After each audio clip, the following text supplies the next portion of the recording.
Buen día a todos y a todas. Gracias por acompañarnos en este foro virtual denominado Transparencia e Integridad Electoral, organizado por Funde y Acción Ciudadana en coordinación con Votante. Les damos la más cordial bienvenida y les agradecemos su interés en este importante tema.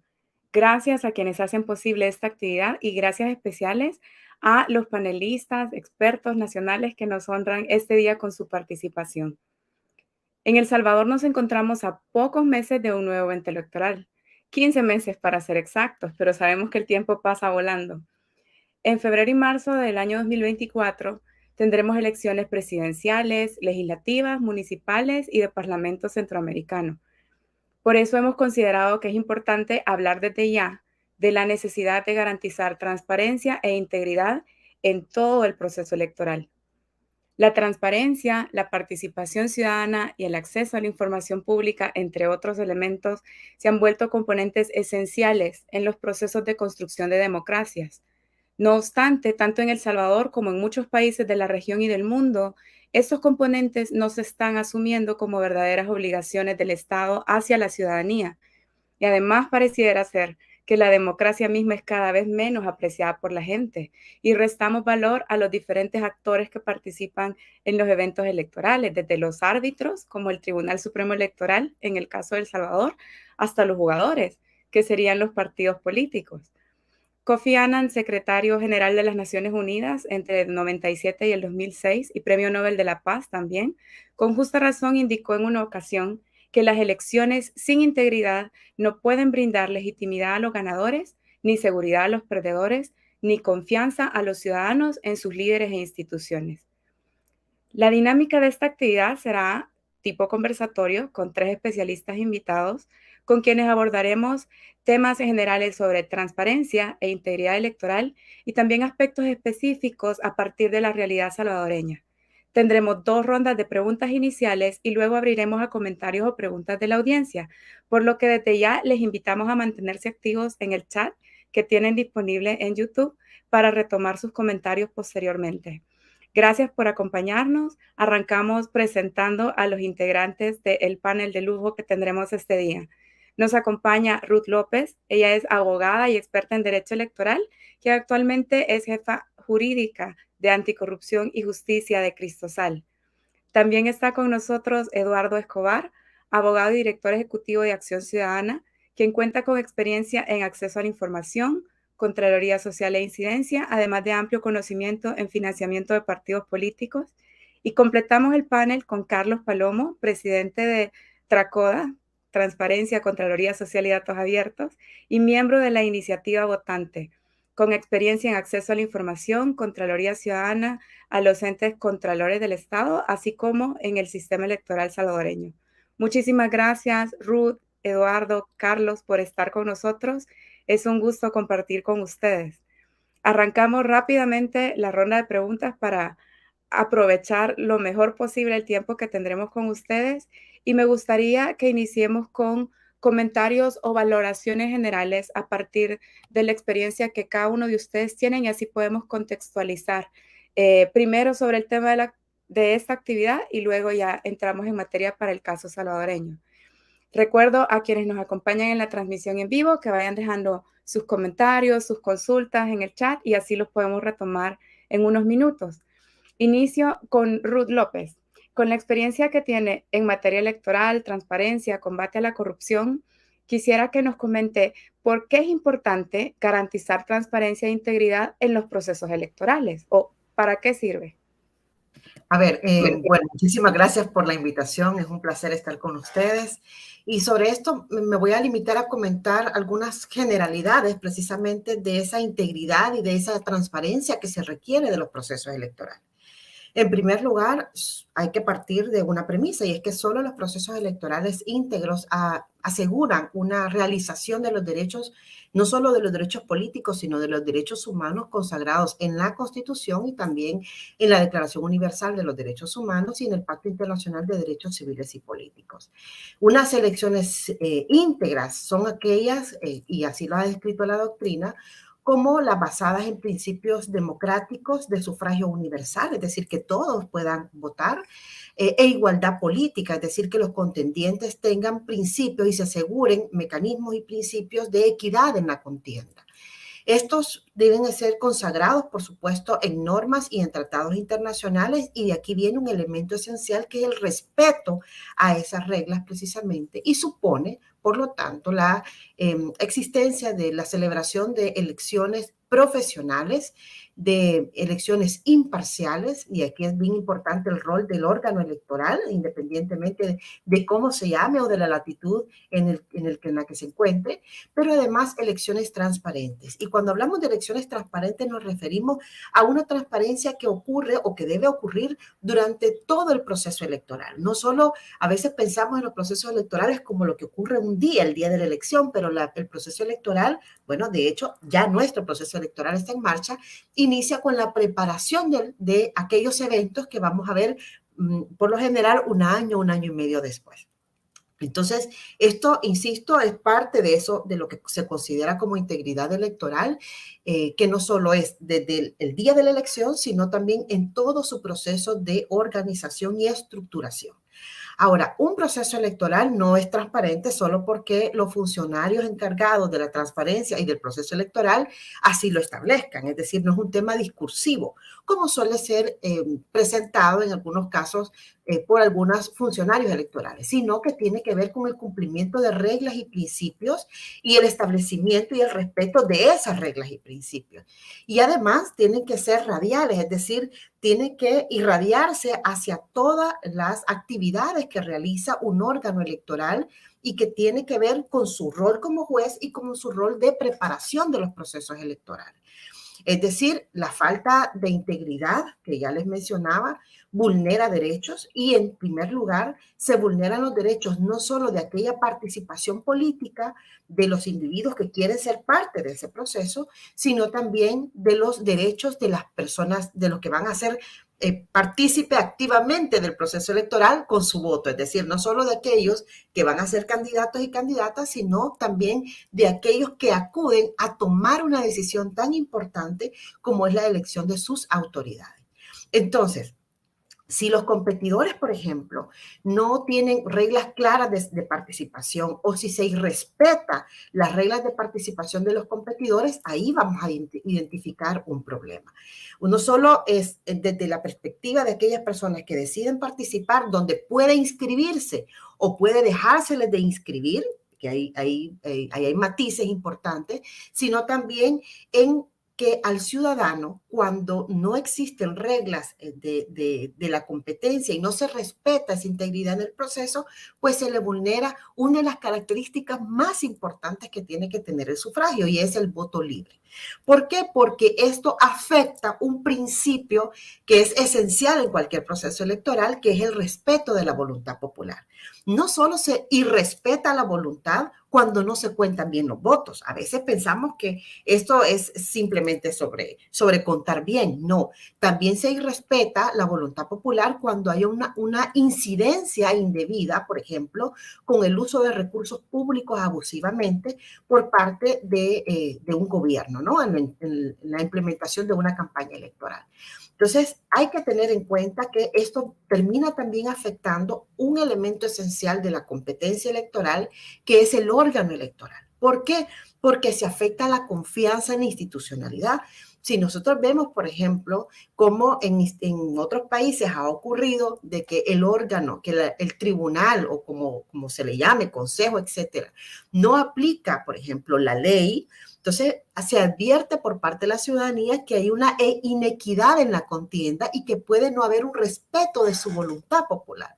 Entonces, aquí hay que tener en cuenta, por ejemplo, en el caso salvadoreño, hemos visto cómo el Tribunal Supremo Electoral es una institución que ha tenido y que tuvo como principal verdugo, por ejemplo, a uno de sus candidatos, uno de los candidatos más emblemáticos que ha tenido en campañas electorales y que hoy es presidente de la República. Y también al partido, en este caso, que promovió al presidente de la República. Ha tenido el tribunal, ha sufrido muy fuertes embates por parte de estas personas, ¿no? Entonces, ¿qué ocurre? Hoy advertimos un cambio en esa narrativa y en esa legitimidad que se le pretende dar al tribunal ahora, desde incluso el oficialismo, a partir, y hay que marcar un antes y un después, de la resolución que emitió una sala impuesta de lo constitucional y sobre la que el tribunal fue el primero en pronunciarse, avalando una reelección inmediata que creo que podemos comentar un poquito más adelante. Pero lo cierto es que eso afecta la integridad del proceso porque además se le está ofreciendo a la ciudadanía una candidatura que no cumple con los requisitos. Y por mucho que puedan haber entrevistas y que puedan haber pronunciamientos, ya sea públicos o en medios de comunicación a través de comunicados, eso no lo hace legítimo. Por otro lado, tampoco hay integridad electoral cuando se afectan cuando hay un irrespeto a los derechos fundamentales de ciudadanos que vayan a participar o incluso cuando hay una interferencia indebida, como ya les había referido, sobre la libertad del sufragio. Y aquí estamos hablando particularmente de la incidencia de campañas electorales que no tienen control del financiamiento y que además tampoco tienen un control sobre la propaganda electoral. Entonces, como ya me queda muy poquito tiempo, solo quiero cerrar esta idea con que una democracia supone el respeto y los mecanismos de garantía de derechos para los ciudadanos, ¿no? Y en El Salvador sabemos que estas garantías realmente han sido muy débiles porque no hay una sala de lo constitucional, por ejemplo, que garantice esos mecanismos. En primer lugar. En segundo lugar, requiere un sistema de control. Sistema de control que en estos momentos no hay un sistema de frenos y contrapesos. El único hilo del que pende la existencia de una democracia al menos formal de un régimen autoritario es la existencia de un proceso electoral que se realice con integridad, es decir, con respeto de las reglas, de los procesos, del proceso electoral mismo. Y creo que entonces nos corresponde a todos y sobre todo a los actores y principalmente al Tribunal Supremo Electoral poder garantizar, porque de lo contrario estaríamos frente a individuos, a electos que no podrían no contar con la legitimidad necesaria para ejercer su cargo. Excelente, muchísimas gracias Ruth por darnos esta perspectiva. Sin lugar a dudas es importante conectar cómo hablar de transparencia e integridad electoral es importantísimo porque afecta directamente nuestros derechos ciudadanos. Quiero seguir ahora con Eduardo para complementar un poco y a partir de la experiencia que usted tiene y el trabajo también que han venido desarrollando desde Acción Ciudadana, me gustaría que nos comente por qué es importante hablar de transparencia, acceso a información, rendición de cuentas, garantizar esto en la política. ¿Por qué debe importarnos a todas y a todos? Bueno, gracias por la pregunta y gracias por la invitación a este evento. Yo creo que, siguiendo con lo que decía Ruth, acá de lo que estamos hablando, cuando hablamos de política, hablamos del poder político, hablamos del poder público, es decir, esa capacidad de gobernar, de dictar leyes, de dictar órdenes de parte de un grupo de ciudadanos hacia otro grupo de ciudadanos, hacia la mayoría de la gente. Entonces, acá de lo que estamos hablando es de ese poder, del poder político. Y por lo tanto, tal como lo mencionó Ruth en su intervención, estamos hablando de decisiones que pueden incidir sobre la vida de la gente, ya sea positivamente o negativamente. De eso es lo que se trata. Entonces, digamos, en esencia, podríamos, digamos, resumir, ese es el tema de la política. Decisiones obligatorias para todos que inciden sobre la vida de la gente. Entonces, por lo tanto, o mejor dicho, además, hay que considerar que en estas decisiones siempre está involucrado el tema de los fondos públicos. Es decir, que para tomar estas decisiones, para implementarlas y generar los efectos que se buscan, se usan fondos públicos. Entonces, si tenemos en cuenta estos dos elementos de que estamos hablando de decisiones que afectan la vida de la gente y por el otro lado estamos hablando de que hay fondos públicos de por medio, entonces esos dos aspectos hacen importante o necesario que se dé la transparencia, que haya acceso a la información y haya rendición de cuentas en la política. Creo que es un primer punto. Ahora, ¿esto a qué nos lleva? A que el debate, el proceso político, tiene que estar abierto a la ciudadanía. Esa, digamos, esa es la derivación de estos dos elementos. Tiene que estar abierto, tiene que ser transparente. Y en esa medida, todo lo que tiene que ver especialmente con lo electoral, con los partidos políticos, con las elecciones internas de los partidos y con el financiamiento de los partidos, debe de ser del manejo público. Precisamente por eso, porque detrás de un proceso electoral lo que está es la consecución del poder. Detrás de un partido está el tema de conquistar el poder. Un candidato lo que busca es ganar una elección y llegar al poder. Entonces, para llegar al poder, pues obviamente los partidos, los candidatos, los políticos, utilizan una serie de recursos que son los que deben de estar, digamos, bajo escrutinio ciudadano, por medio del acceso a la información, por medio de la rendición de cuentas. Entonces, ese es, digamos, la importancia del tema, que por ser un proceso, porque el proceso político tiene incidencia sobre la gente y usa fondos públicos, todo lo que tenga que ver con el acceso a ese proceso político, sea lo electoral, sean los partidos, sean los candidatos, debe de ser sujeto del conocimiento de la gente, porque ahí se juega mucho la ciudadanía respecto de sus derechos, de sus condiciones de vida, y por lo tanto debe de escrutar al poder. Tiene que escrutar a los partidos, a los candidatos, etcétera, etcétera.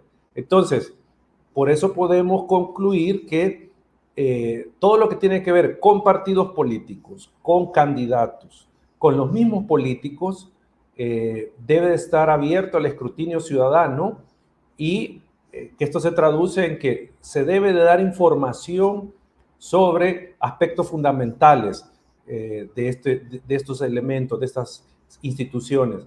Estamos hablando de particularmente el tema económico, que eso es lo que mueve a la política.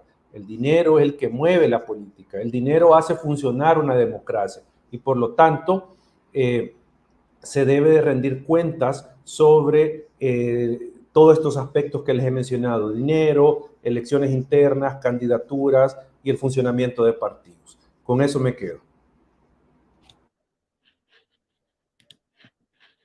Muchísimas gracias, Eduardo. Creo que complementa perfecto lo que ya nos comentaba Ruth y por qué deberíamos estar todavía más pendientes, más activos desde la ciudadanía en torno a estos temas que muchas veces pensamos que simplemente no nos corresponden o no tenemos por qué involucrarnos. Y para profundizar un poco más en esto, quiero cerrar la primera ronda de preguntas con Carlos Palomo, que está acá también como miembro de la plataforma Votante. Y en Votante tienen este eslogan de activa tu poder ciudadano, ¿verdad? En torno a todo lo vinculado con temas electorales. Entonces me gustaría que tú nos comentes por qué es importante que la ciudadanía se involucre y cómo puede una persona cualquiera participar activamente desde la etapa previa de las elecciones y no activar solo su poder ciudadano porque fue a votar, por ejemplo. Sí, efectivamente. Parte de lo que hemos estado promoviendo desde Votantes es el involucramiento ciudadano, tanto para ejercer veeduría, para verificar que todos los aspectos del sistema y del proceso electoral funcionen adecuadamente de cara al proceso electoral de 2024, pero también participando e involucrándose e intentando involucrarse en la toma de decisiones. Quizás me voy a referir brevemente más a lo que tiene que ver con veeduría ciudadana, y ahí lo que puedo decir es que existe y es importante que las personas, los salvadoreños y las salvadoreñas se involucren y exijan a los diferentes actores del proceso electoral, llámese Tribunal Supremo Electoral, partidos políticos, candidatos y candidatas a los diferentes puestos de elección popular como alcaldías, Asamblea Legislativa, Parlamento Centroamericano, y se les exija, se involucren en la veeduría de estos procesos, se les exija a estas personas que van a participar que presenten plataformas que sean o que procuren los intereses colectivos del país y no buscar, por ejemplo, el que se beneficien solo algunos intereses particulares, ¿no? Por ejemplo, también es importante, y eso hemos estado promoviendo desde la iniciativa, que la ciudadanía pueda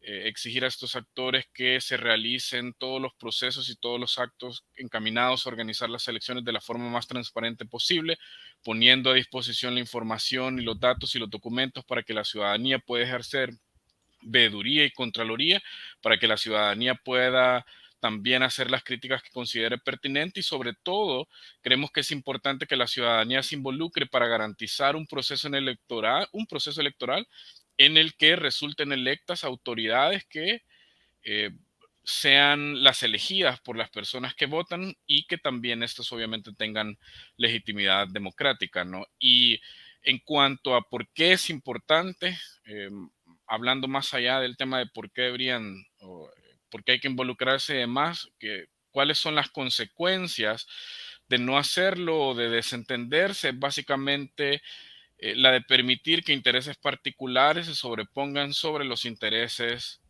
colectivos, de manera que si nosotros como ciudadanos no nos involucramos, por ejemplo, en la veeduría o en el proceso, o fiscalizando que los mecanismos de voto que se vayan a utilizar realmente garanticen un proceso electoral íntegro, lo que va a ocurrir es que se van a terminar apoderando de los espacios diferentes actores que de pronto van a tomar decisiones que no son favorables a mi interés ciudadano de tener una mejor economía, de tener más oportunidades de empleo, de tener un medio ambiente libre, un medio ambiente adecuado para que yo pueda ejercer, para que yo pueda ejercer mis derechos ciudadanos, para que yo pueda desarrollar mi vida personal y con mi familia de la mejor manera. Entonces, por eso es el llamado al involucramiento, para garantizar resultados que sean fidedignos y que sean representativos de los intereses ciudadanos, por un lado, y también para evitar que intereses particulares se apropien de los espacios de toma de decisión y por tanto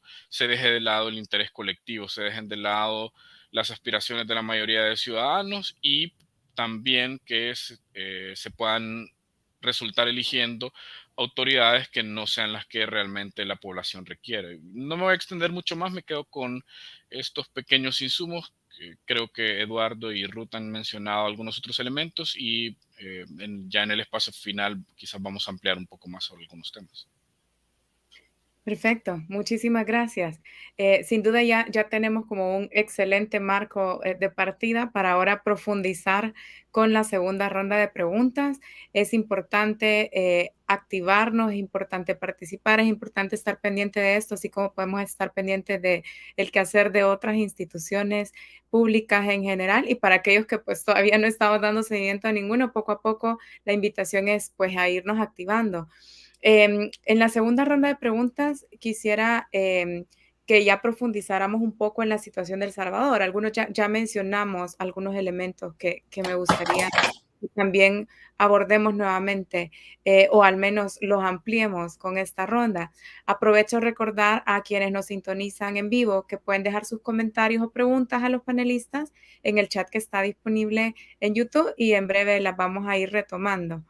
Conversamos ahora sobre los desafíos y riesgos que se identifican para las elecciones que tendremos en El Salvador en el año 2024. Arranco nuevamente con Ruth López, y algunas de estas cosas quizás usted ya las mencionó en la primera ronda, y es que desde hace algunos meses tenemos bastante movimiento para cambiar algunas reglas en materia electoral en El Salvador. Solo para aquellos que no conocen mucho, que no han estado muy pendientes de todo lo que ocurre, ¿cuáles serían los principales riesgos que se identifican en estos momentos con los cambios que se están produciendo en leyes, normas e incluso cambios respecto a la misma Constitución? Tal vez nos puede contar un poco, Ruth. Bien, fíjense que según The Economist, en el 2021, El Salvador descendió 14 posiciones en el índice de democracia.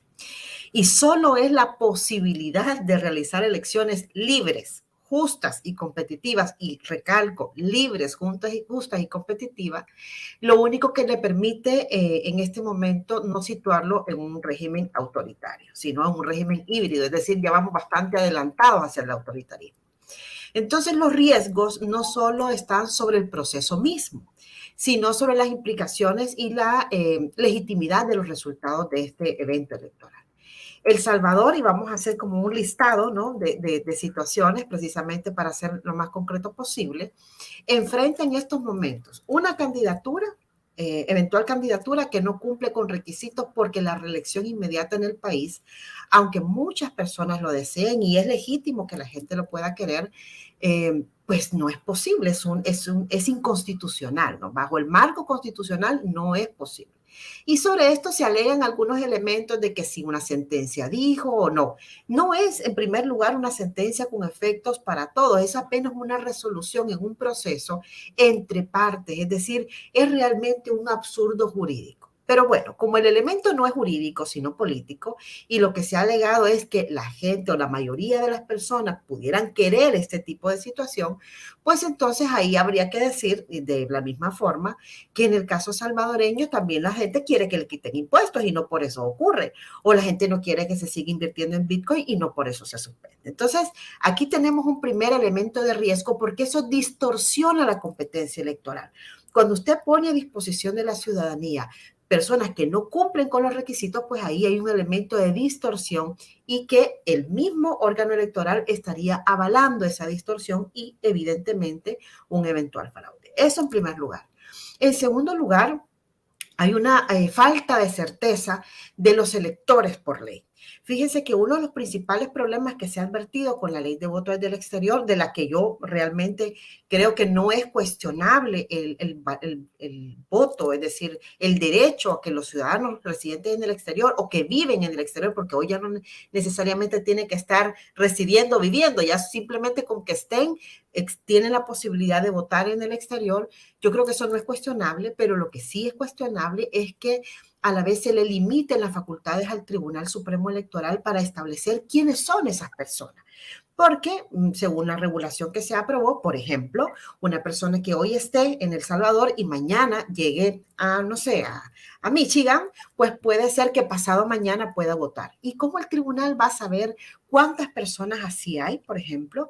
¿Cómo va a saber el tribunal cuántas personas desde antes ya tenían esta condición de que tenían su DUI con dirección en El Salvador y están en el exterior, cuando la misma ley le imposibilita hacer un registro adicional?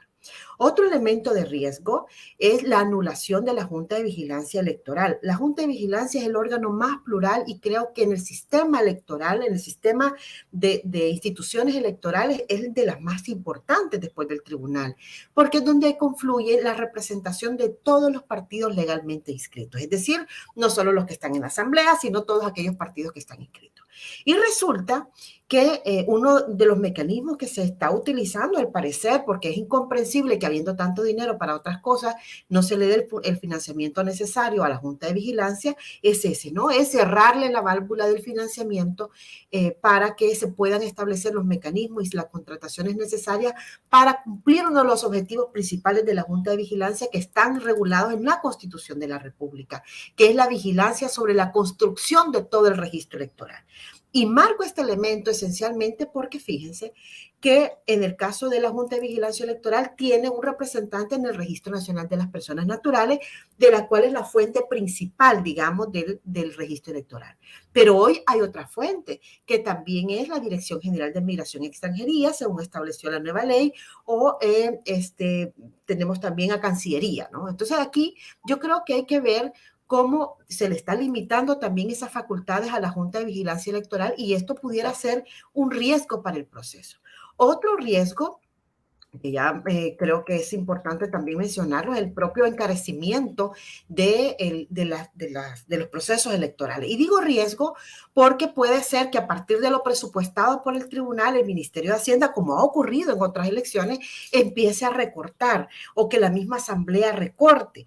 Y esto lo voy a unir con otro riesgo importante y es la falta de transparencia en las contrataciones públicas, especialmente cuando se requiere agilidad para la contratación. A veces, lo que se ha aprobado en estos momentos es que se está generando todo un sistema nuevo o todo un perfil nuevo de contrataciones a partir de que se haga de manera directa y no sobre la ley de adquisiciones y contrataciones, bajo el tema importante es los tiempos, ¿no? Que hay poco tiempo y por tanto hay que acelerarlo.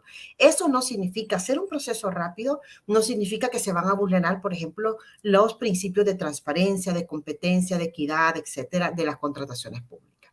El otro tema que yo creo que también es importante y es de los riesgos es la falta de información que tiene la ciudadanía. Y no solo sobre temas de contrataciones públicas, etcétera, sino del proceso en general. Claro, esto no es nuevo. Yo creo que es un tema que viene siendo acumulado y que realmente impacta, por ejemplo, hasta en cómo la gente decide cómo va a votar, ¿verdad? Si va a fraccionar su voto, si el voto es entero. Las implicaciones de cada una de estas situaciones creo que también es relevante. Entonces, si a eso le sumamos que una falta de control del financiamiento, de los recursos públicos, de la transparencia, del financiamiento también de los partidos políticos, nos lleva a un círculo muy oscuro realmente sobre un ámbito que todavía no es del todo explorado por la falta de información y es posibles casos de corrupción en los procesos electorales. Perfecto. Muchas gracias, Ruth. Creo que impacta también conocer cuántos riesgos estamos identificando desde ya y también que el contexto convulso que vivimos muchas veces en este país no ayuda o no permite ver que tal vez el otro año van a ser menos riesgos o que se están sorteando ya con suficiente tiempo. Vamos a profundizar con Eduardo y con Carlos con algunos temas que ellos han estado también dando seguimiento. Muchísimas gracias. Ya tenemos algunos comentarios de la audiencia. Gracias por mantenerse activos. Gracias por sus preguntas, comentarios, por sus saludos. Lo retomaremos en breve. Y quiero solo conectar algunas de las ideas que nos estaba compartiendo Ruth y consultarle a Eduardo también a partir de este monitoreo permanente que han mantenido en Acción Ciudadana respecto a financiamiento, qué hacer de los partidos políticos. ¿Qué avances han podido registrar con su trabajo en estos años, si es que los hay? Pero principalmente, ¿cuáles son los desafíos que ustedes identifican actualmente en esta materia para tener acceso a información, que es uno de los desafíos o riesgos que ya bien Ruth señala, y también para garantizar esto pues como una adecuada participación de la ciudadanía teniendo la información disponible?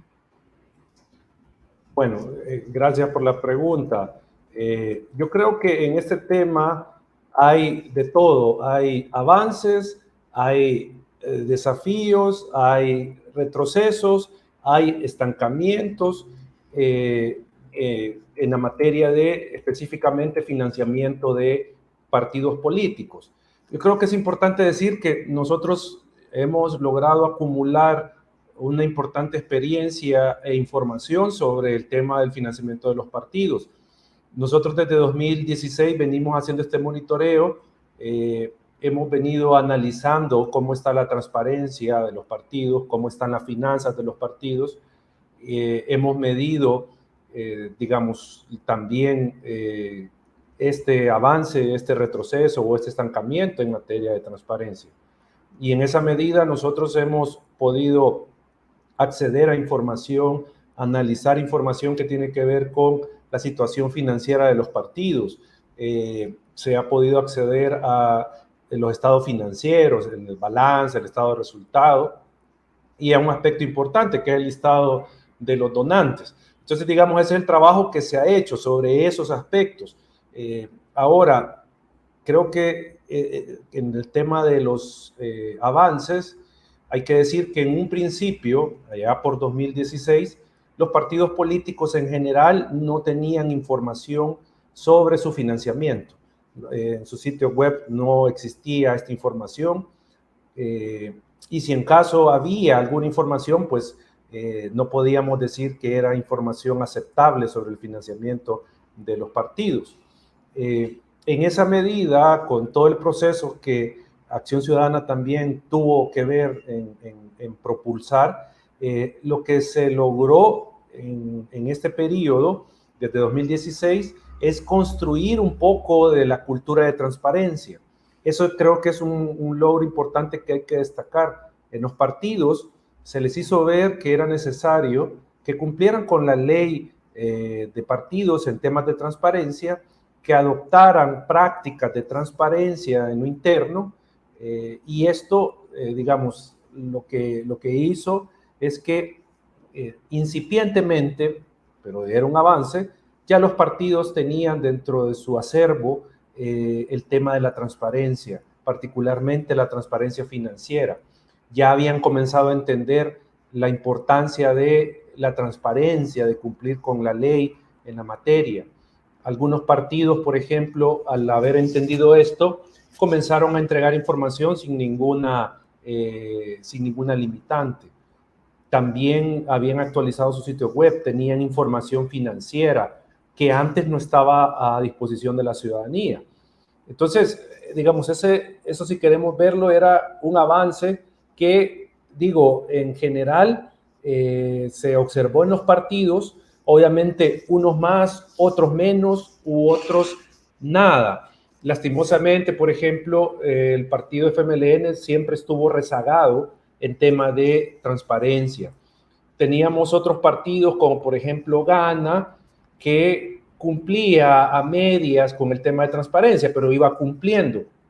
Y teníamos, por ejemplo, al partido Arena, al partido PDC, al PSN, que sí entregaban información.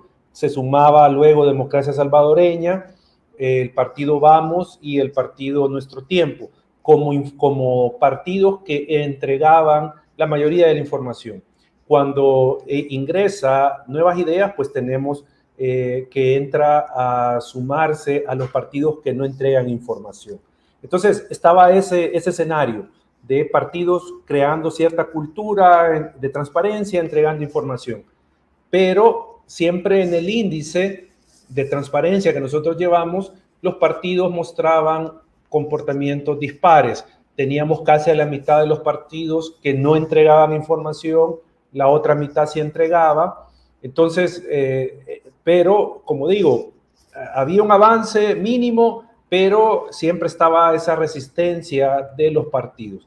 ¿Cuáles ahora los retrocesos brevemente que vemos?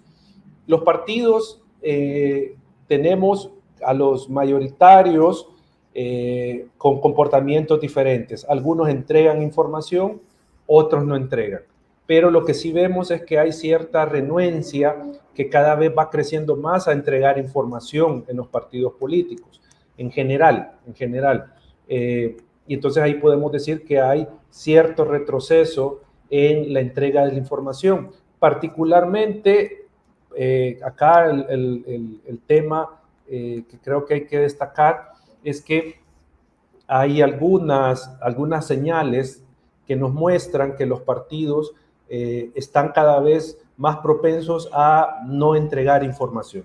Hasta el momento mantenemos, digamos, ese estándar de que no todos entregan, sino que la mayoría entregan la información, pero sí se ve, digamos, esa tendencia a no entregar información.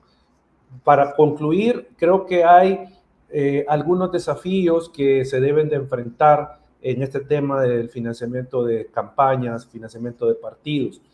El primero es cómo disminuimos las posibilidades del ingreso del dinero ilícito a financiar partidos y campañas, ya sea dinero del crimen organizado, del terrorismo, etcétera.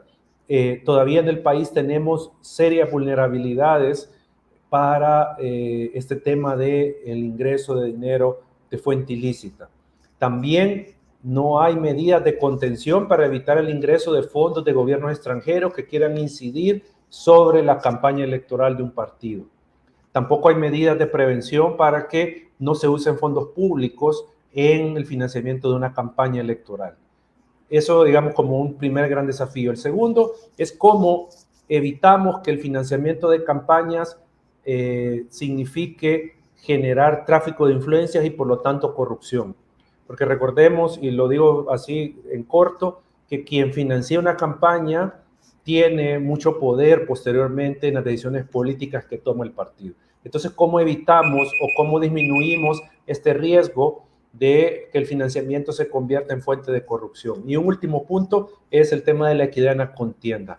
¿Cómo hacemos que el financiamiento tienda a ser más equitativa la competencia electoral y no generar tantas diferencias como las hemos observado en el pasado y en el presente.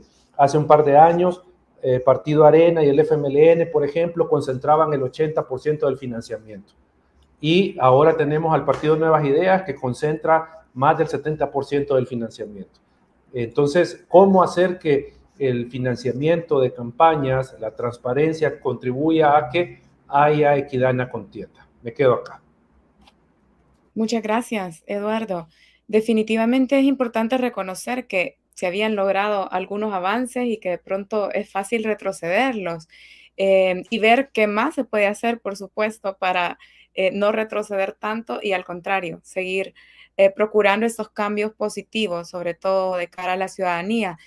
Quiero completar esta ronda para ya pronto arrancar las preguntas de la audiencia, porque sí nos están dejando bastantes preguntas. Muchísimas gracias por el interés, pero no me quiero quedar sin incorporar o extendernos un poquito en un tema que ya mencionó Ruth como riesgo, y es el de voto en el exterior, que resulta también un tema muy polémico, como el de reelección, que ya vamos a tener chance de profundizar.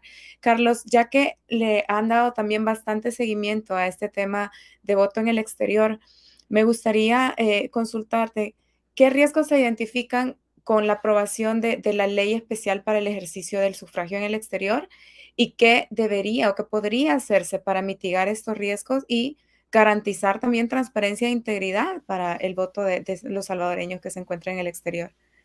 Sí, quizás para ser lo más breve posible, igual si alguien quiere ampliar, puede revisar las redes sociales de Votante y puede encontrar unos documentos que ya hemos emitido donde damos unos planteamientos técnicos y también establecemos algunos cuestionamientos que son de interés. Pero me voy a centrar aquí por temas de tiempo en los que consideramos principales. Uno tiene que ver con lo que establecen los artículos 14 y 16 del proyecto, bueno, de la ley que aprobó la Asamblea Legislativa y que tienen que ver con el voto electrónico remoto. Si bien es cierto y hay que reconocer que este mecanismo de voto, esta modalidad de voto, facilita el ejercicio del sufragio para los hermanos y hermanas salvadoreños en el exterior porque no tendrían que desplazarse, lo cierto es que supone una serie de riesgos que son bastante preocupantes y el Tribunal Supremo Electoral hasta este día no ha podido dar respuestas concretas de cuáles son los mecanismos o las medidas que va a tomar, pero de manera clara y precisa para evitar que se den operaciones, por ejemplo, de fraude o de suplantación de identidad de forma masiva. Eh, por ejemplo, retomando estos dos artículos, estamos hablando de que la ley que aprobó la Asamblea establecía, por ejemplo, que debe de facilitarse el voto electrónico remoto y que debe abrirse esta modalidad 30 días antes del proceso electoral. Dejar un marco de tiempo tan grande, creemos nosotros que puede facilitar ataques informáticos y puede dar un margen suficiente, una ventana de tiempo para que posibles atacantes puedan encontrar vulnerabilidades en los sistemas que se pongan a disposición y, aprovechándose de estas, modificar en alguna medida los resultados electorales.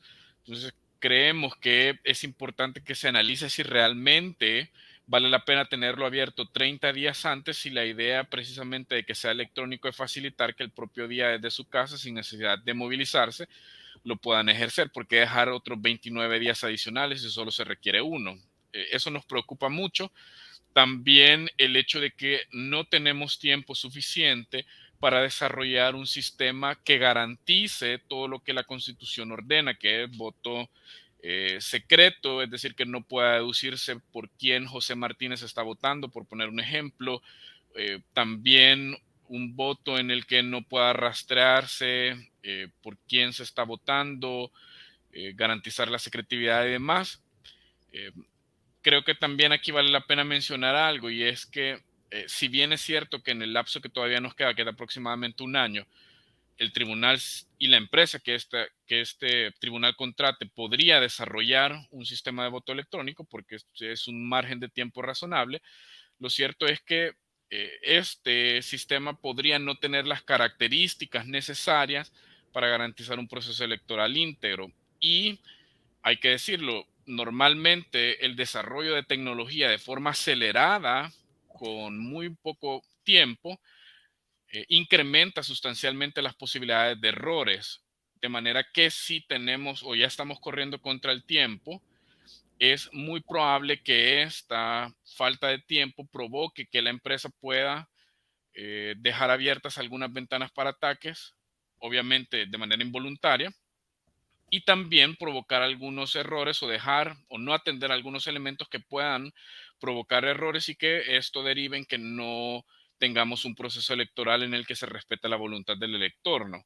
Eso nos está preocupando mucho y el proyecto de ley realmente no contempla mayores medidas para garantizar esto y el tribunal no ha dicho exactamente qué es lo que va a hacer para mitigar este tipo de errores. También nos está causando alguna preocupación lo que tiene que ver con la empresa que se va a encargar de implementar el sistema y la empresa que se va a encargar de auditar. Como ya lo mencionaba Ruth, los diputados establecieron que no se van a utilizar los parámetros que establece la Ley de Adquisiciones y Contrataciones Públicas, que básicamente contempla algunas medidas para garantizar un proceso eficiente, eficaz, en el que haya competencia y otros elementos, teniendo a la vista de que el tribunal podría decidir, puede realmente decidir contratar directamente a una empresa que a su juicio cumpla con la capacidad técnica o que posea la capacidad técnica para implementar el voto.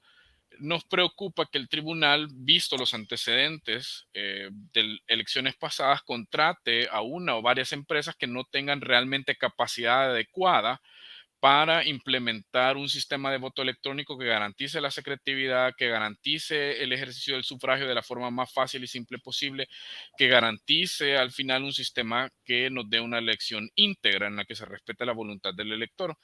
Entonces, vista esa preocupación, también para ser un poco propositivos, nosotros hemos planteado alguna serie de elementos que deberían de considerarse, si bien los diputados lamentablemente no lo consignaron en la ley, pero hubiese sido bueno, por ejemplo, que se estableciera un tiempo mínimo de vida de la empresa que se vaya a contratar. Nosotros estamos proponiendo que al menos tenga 5 años de existencia una posible empresa que implemente voto electrónico, para evitar que se vaya a contratar una empresa que ha sido creada este año en la que puedan estar involucrados, por ejemplo, personas que tengan vinculación con funcionarios, con altos funcionarios del Estado, como magistrados del Tribunal Supremo Electoral, Presidencia de la República, Asamblea Legislativa, Corte Suprema de Justicia.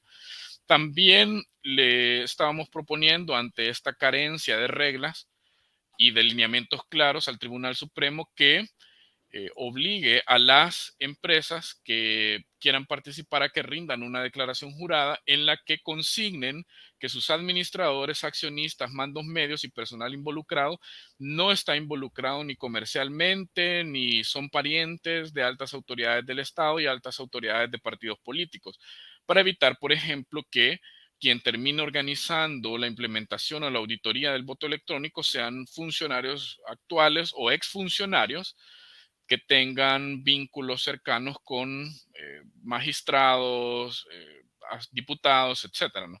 Y por último, también creemos que es importante mencionar la cuestión del acuse de recibido de los votos en el artículo 18, y de manera breve, porque no me queda mucho tiempo. El proyecto de ley contempla que una vez que se reciba el voto electrónico de los hermanos y hermanas en el exterior, se va a emitir un acuse de recibido y se va a determinar si el voto es exitoso. Esto, si se implementa mal, podría dar lugar a que se deduzca cuál es el sentido del voto, porque evidentemente tiene que analizarse para verificar y para dictaminar si es exitoso o no. Entonces, si el tribunal no adopta las medidas adecuadas y no le da la orientación adecuada a la empresa, pudiésemos tener un sistema que esté violentando uno de los principios que establece la Constitución, que es ese de la secretividad del voto, ¿verdad? Que no debiese estarse intentando obtener o deducir en qué sentido se votó por X, Y, Z partido, si se anuló, etcétera. Y hay que recordar que la ciudadanía también posee el derecho a anular el voto, posee el derecho a abstenerse y no votar, y esas son formas válidas de votar, son formas de expresar descontento que debiésemos respetar y que la autoridad electoral debiese respetar. Y hay otros elementos, sin duda, pero creo que esos son los principales. Y me quedo con esto, porque de verdad que ya no tengo mucho tiempo. Es cierto que lo que la Asamblea quiere, y es lo que han dicho, ¿no?, es facilitar el ejercicio del sufragio para los hermanos y hermanas en el exterior. Y eso está muy bien y eso se aplaude, pero no podemos o no deberíamos estar buscando implementar sistemas de voto electrónico que no puedan garantizar secretividad, que no puedan garantizar procesos electorales íntegros. No se trata de sacrificar seguridad por comodidad. Debemos de garantizar comodidad, accesibilidad y también seguridad. No podemos dejar de lado uno de estos elementos porque entonces ya no estamos teniendo un proceso electoral en el que se esté o los salvadoreños puedan estar seleccionando a las autoridades que quieren para ejercer su representación.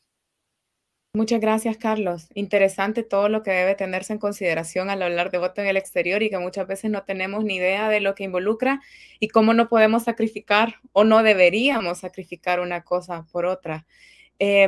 Tenemos varias preguntas, estamos tratando de agruparlas y tal vez por el tiempo que va a tomar el tema de reelección, que es uno de los temas que generan muchísimas más reacciones, voy a arrancar con ese y luego vamos a ir agrupando para que puedan ir contestando nuestros invitados.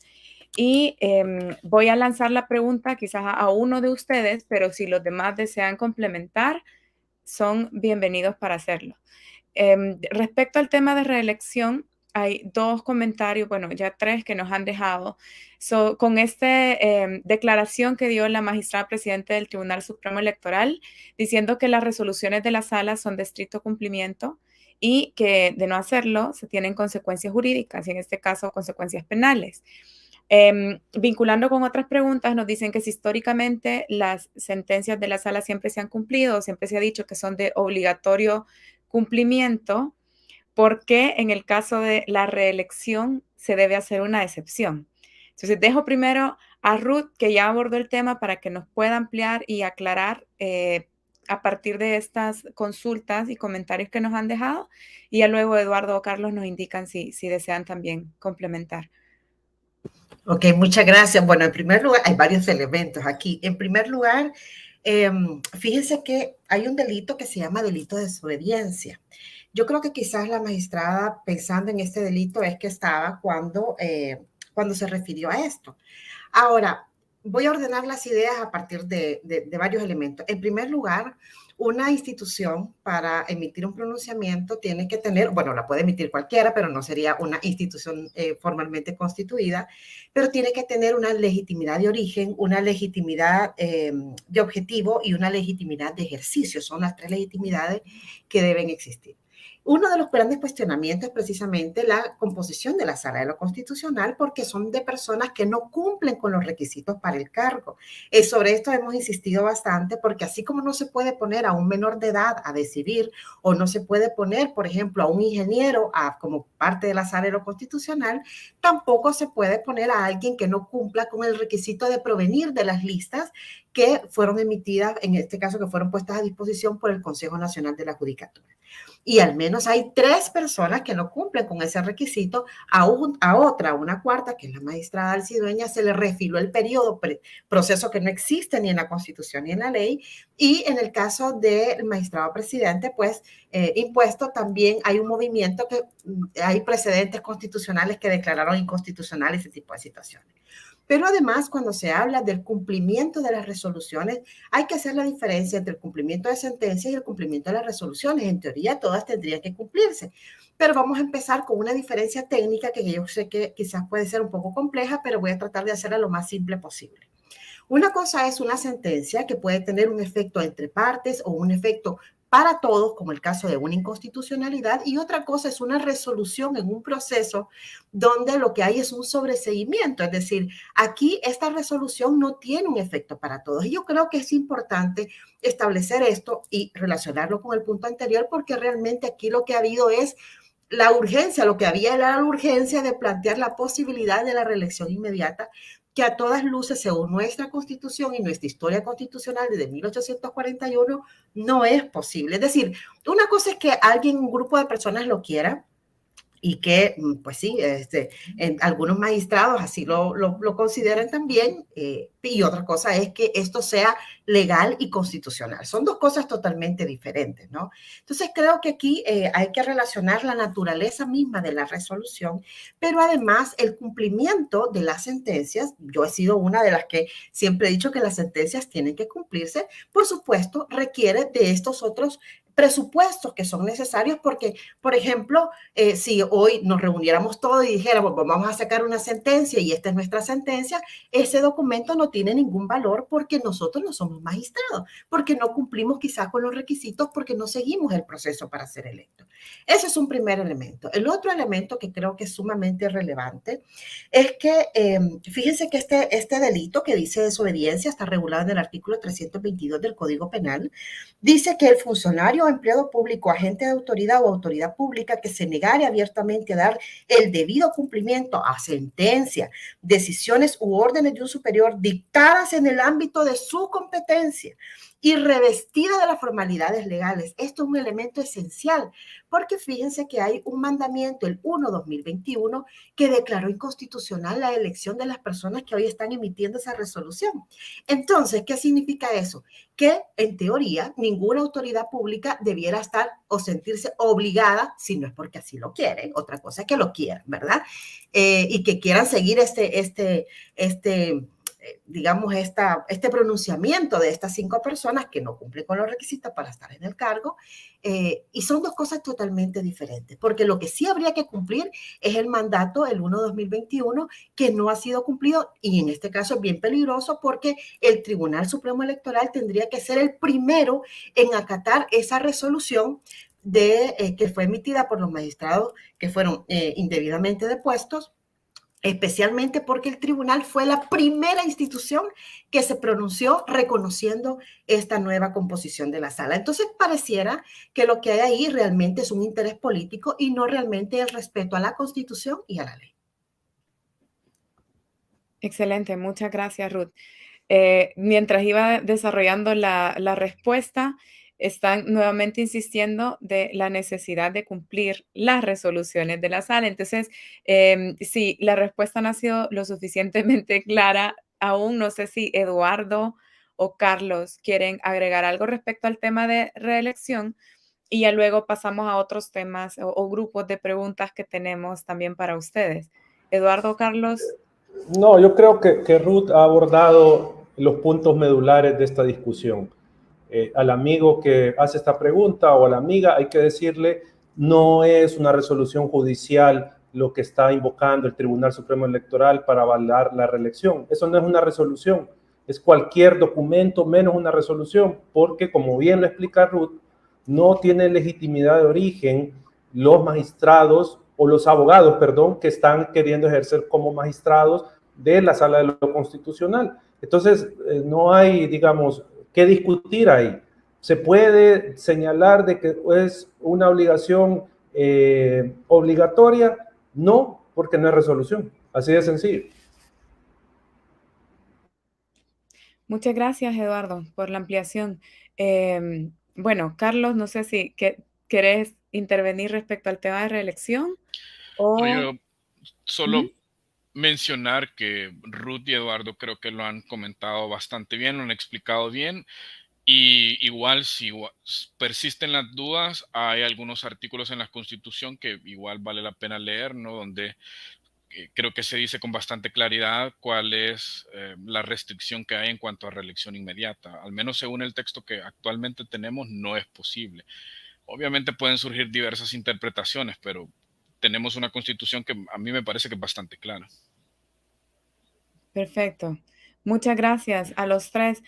Tratando de igual optimizar los tiempos y agrupar, vamos ahora con un grupo de preguntas que tiene que ver más con financiamiento de partidos, campañas y también fiscalización que debe haber respecto al uso de recursos para cuestiones electorales.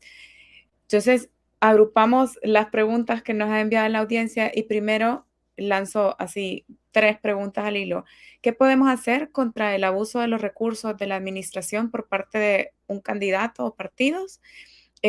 Otra pregunta es si se debería prohibir o permitir el aporte en efectivo de personas jurídicas o naturales a los partidos. Tal vez ahí nos puede ayudar un poco Eduardo también con los datos que tienen.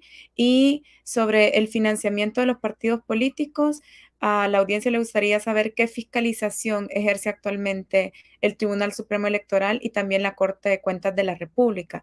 Dentro de esta última pregunta, dejo como subpreguntas que están relacionadas.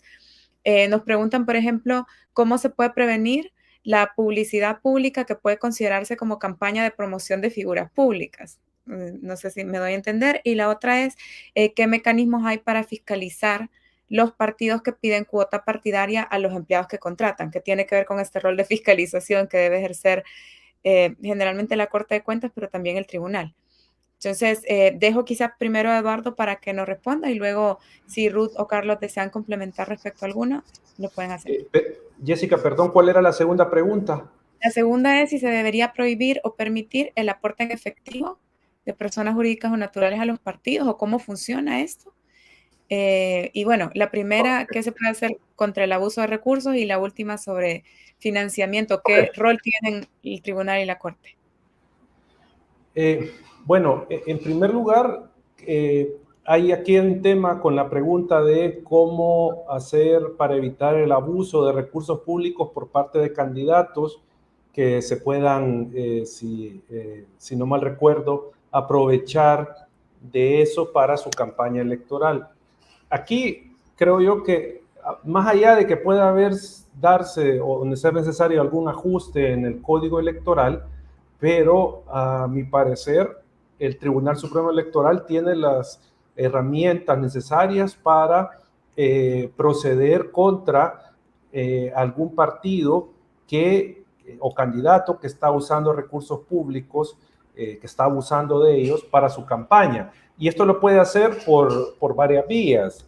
Uno, por el tema de la fiscalización. El tribunal puede solicitarle al partido y al candidato que dé un detalle de sus gastos y un detalle de, digamos, el origen de estos fondos, de dónde están utilizando estos fondos.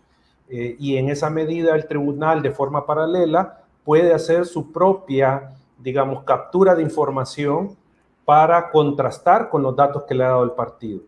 Esa es una forma de frenar el abuso de recursos estatales, o no de frenar, pero al menos de investigar y sancionar el uso de recursos estatales por parte de candidatos. Eso podría mencionar. Esa es una forma. Digamos, resumiéndolo, el tribunal monitorea actividades de campaña, hace su registro, por ejemplo, tiene detalladas 400 vallas publicitarias, 40 meetings, tiene 500 spots en televisión. Entonces el tribunal, al tener eso, puede dar un estimado del valor de esto y luego contrastarlo con los fondos que el partido declara haber recibido y los gastos que ha hecho, a efectos de poder detectar si, por ejemplo, el partido ha gastado más de lo que declara haber recibido. Entonces, ¿de dónde viene ese diferencial? Y a esto puede dar pie a una investigación de fiscalía.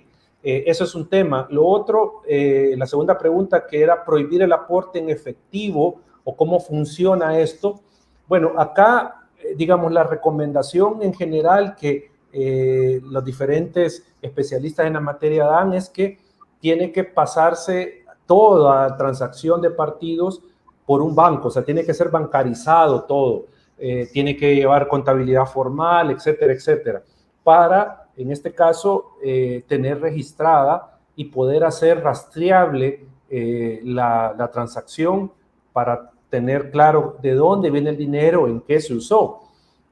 En esa medida, el problema que tenemos acá en El Salvador, y sobre todo nos lo han expresado partidos políticos en el área rural, por ejemplo, es que muchas veces ahí se pueden dar aportes tanto en efectivo como en especie que no pasan por el sistema bancario. Por decir algo, yo llego al candidato de alcalde de mi municipio y entonces yo le digo, mira, toma, aquí te doy 500 cajas de cerveza, te doy esta res para que la utilices, para que le des a la gente que asista al meeting, y aquí están estos 200 tamales, por poner un ejemplo.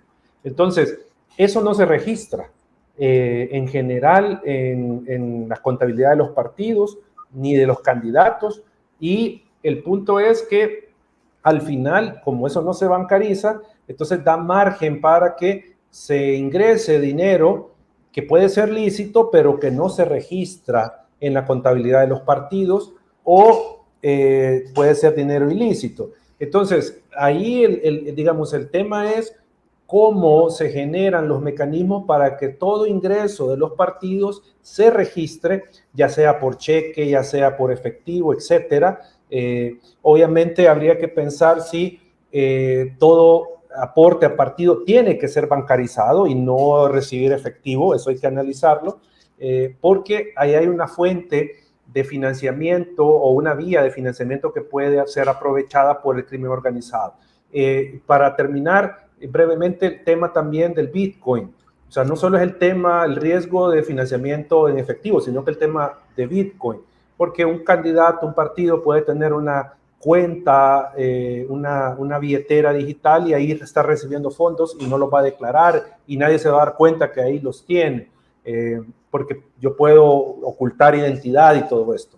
Ahora, dice la otra última pregunta, fiscalización del tribunal y la Corte de Cuentas de la República para prevenir el uso de publicidad pública y fiscalizar las cuotas partidarias. Bueno, sobre esto hay que decir que ambas autoridades realizan una prácticamente nula o deficiente labor de fiscalización sobre las finanzas de los partidos políticos. El tribunal, como ya lo hemos dicho muchas veces, no cuenta con una unidad de fiscalización de partidos, no tiene el personal idóneo y suficiente para realizar una fiscalización real a los partidos políticos respecto de indagar sus donantes, si son de fuente lícita, los casos de los partidos, si están reentregando la información adecuada, si los partidos no llevan doble contabilidad o si los partidos no reportan todos sus ingresos y gastos. O sea, esa capacidad no la tiene el Tribunal Supremo Electoral. Y la Corte de Cuentas, hasta donde nosotros hemos verificado, tampoco quiere entrar a un tema de realizar una fiscalización real de los partidos. Hay temas donde la Corte de Cuentas en sus informes especiales dice que eso no le compete y que no tiene facultades para opinar sobre ciertos temas que tienen que ver con el uso de la deuda política. Obviamente nosotros no estamos de acuerdo con ese planteamiento, pero eso es lo que dice el Tribunal Supremo, la Corte de Cuentas de la República. Me quedo por ahí.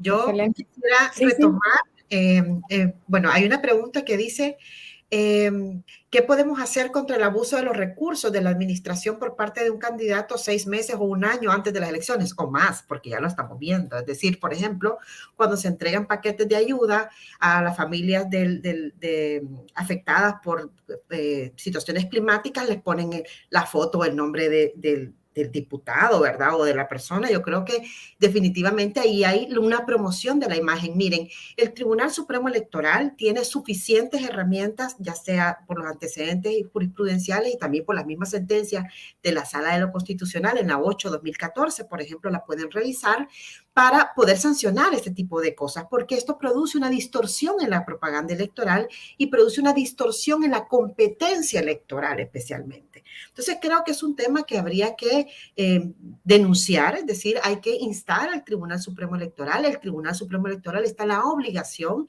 no solo porque podría caer en un incumplimiento de deberes que está regulado en el Código Penal, sino también porque está regulado en la ley de ética, es decir, tiene que cumplir con las funciones establecidas no solo en la ley, sino también en la Constitución. Y de ahí que llevar las denuncias al tribunal, yo creo que es lo que procede, es lo que corresponde, ya que el tribunal no actúa de oficio, quizás a instancia de los ciudadanos y de las ciudadanas, pues tendría que pronunciarse. Eso es en primer lugar.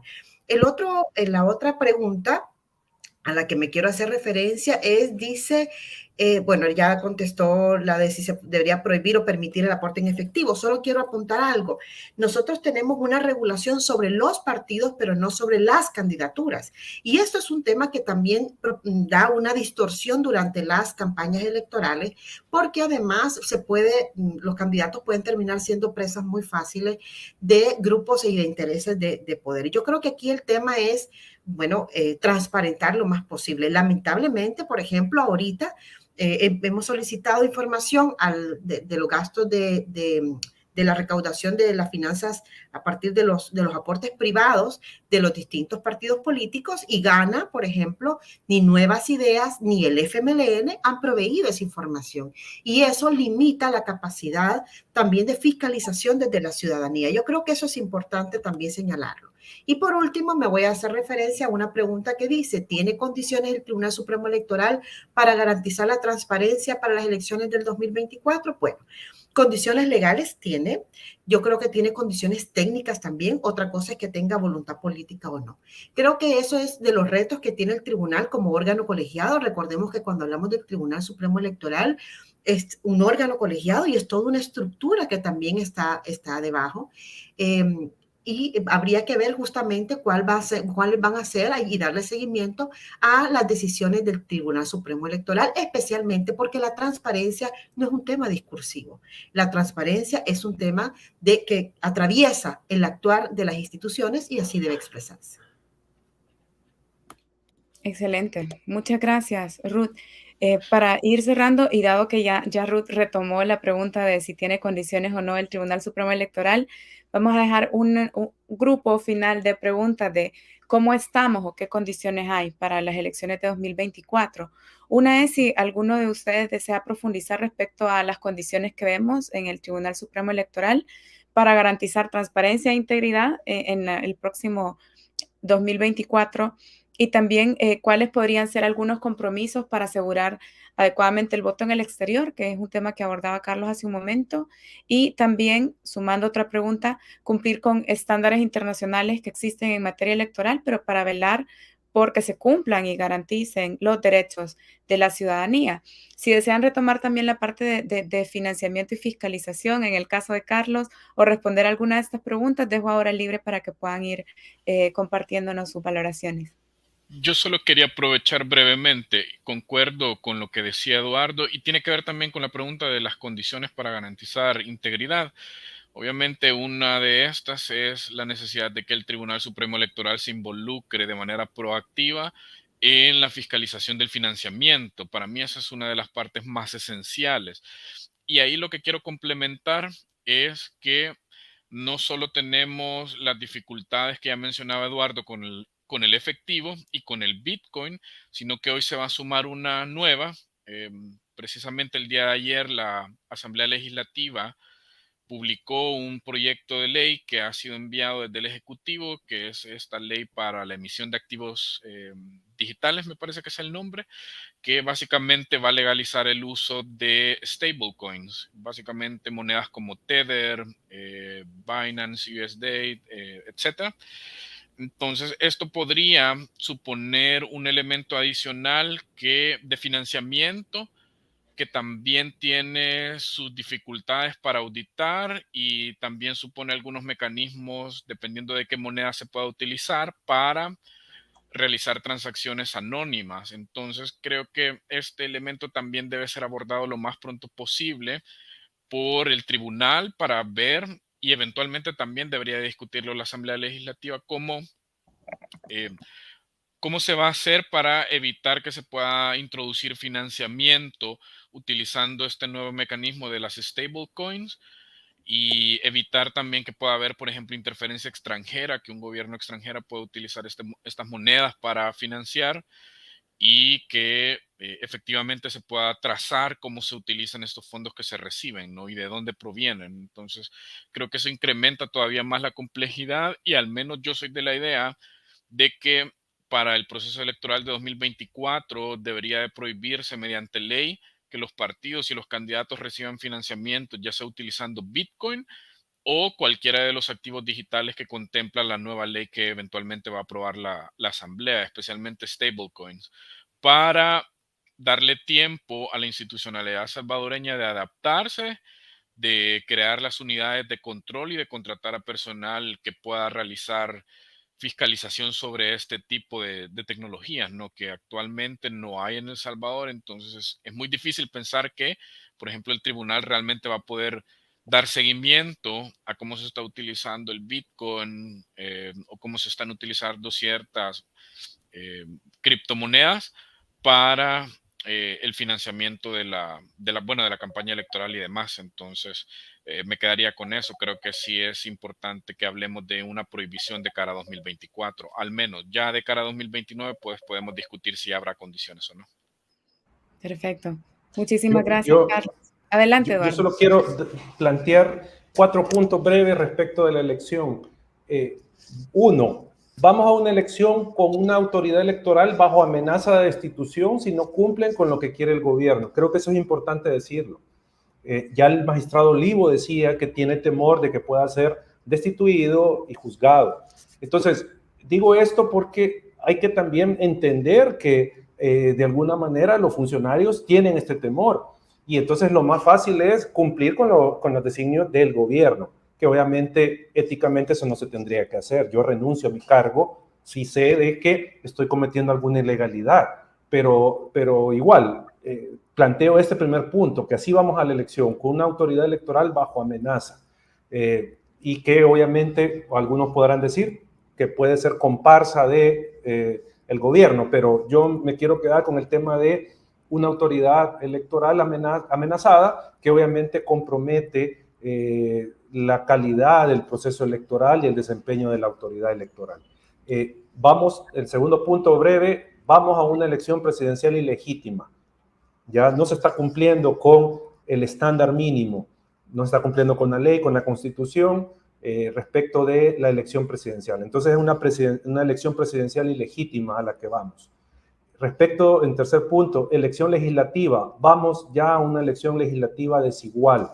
A eso es lo que vamos, por el tema de la asignación del voto en el exterior de esta forma discrecional que se ha hecho con el voto en el exterior. Entonces, es una elección ya desigual. Un cuarto punto, porque no hay rendición de cuentas, porque no hay transparencia, porque se puede financiar una campaña con Bitcoin, porque los candidatos no rinden cuentas. Entonces, esto configura que en esta elección hay un riesgo de financiamiento ilegal, hay un riesgo de que se superen los límites legales de aportaciones, hay un riesgo de que fuentes prohibidas de financiamiento financien campañas, hay riesgo de doble contabilidad en los partidos, hay riesgo de gastos e ingresos no reportados. Entonces, es un panorama complicado para la elección. Y concluyo con que se ve al final una elección muy, digamos, afectada en su calidad técnica, para que podamos decir que es una elección justa y competitiva. Y esto podría incluso derivar en que la elección 2024 va a perder o puede perder, digamos, ser ese medio para el recambio de autoridades públicas. O sea, eso es lo que al final va a pasar o puede pasar como por lo que se está configurando la elección. Excelente. Muchas gracias, Eduardo. No sé si Ruth desea agregar algo antes de finalizar. Y bueno, agradecer el espacio. Creo que siempre es importante hablar de procesos electorales. Alguien puede decir, pero si falta un tanto tiempo, ¿verdad? Yo creo que justamente estamos en medio ya de un proceso electoral y es necesario generar esa sensibilidad también, pero además conversar sobre estos temas. Creo que el diálogo nos aporta muchísimo, más allá de las posiciones diferentes que podamos tener, técnicas o políticas, incluso sobre temas electorales, es necesario. Y solo voy a apuntar sobre un elemento que ya decía Eduardo, sobre esta asignación artificial de votos que se hace sobre San Salvador. No hay forma técnica, ni jurídica, ni constitucional de justificar esa asignación artificial de votos de los salvadoreños residentes en el exterior, porque tienen su DUI con dirección en el exterior, a San Salvador. Esto es simplemente, produce una distorsión electoral, es una manipulación de la asignación de votos y por tanto de la asignación de escaños que eventualmente ocurran. Creo que es un tema que da para otro espacio, pero es necesario, creo yo, que nos informemos sobre temas como esto y que además los discutamos. Así que eso, muchísimas gracias. Perfecto, es muy importante tenerlo en cuenta. Muchas gracias a ustedes, Ruth, Eduardo y Carlos, por los valiosos aportes que nos han brindado en esta conversación desde su experiencia. Creo que sobre cada una de estas cosas podríamos seguir conversando por largo rato, pero me animo y abuso de la confianza con ustedes para decirle a quienes nos sintonizan que sé que pueden buscarlos si desean profundizar sobre algún tema y que con gusto también se puede seguir conversando en redes sociales o buscar algún espacio para hacerlo. Así que cerramos para agradecerles en nombre de FUNDE, capítulo de Transparencia Internacional en El Salvador, de Acción Ciudadana y también de la Iniciativa Votante. Gracias por acompañarnos durante la transmisión de este evento y por supuesto gracias a quienes lo han hecho posible. Queda disponible para aquellos que no han podido sintonizar el evento en vivo. Va a estar disponible en el sitio de YouTube. Vamos a compartirlo también en nuestras redes y pues aprovechamos a hacerles una atenta invitación para involucrarnos, mantenernos activos en la exigencia de transparencia e integridad a todo nivel. Feliz día y saludos a todos y a todas.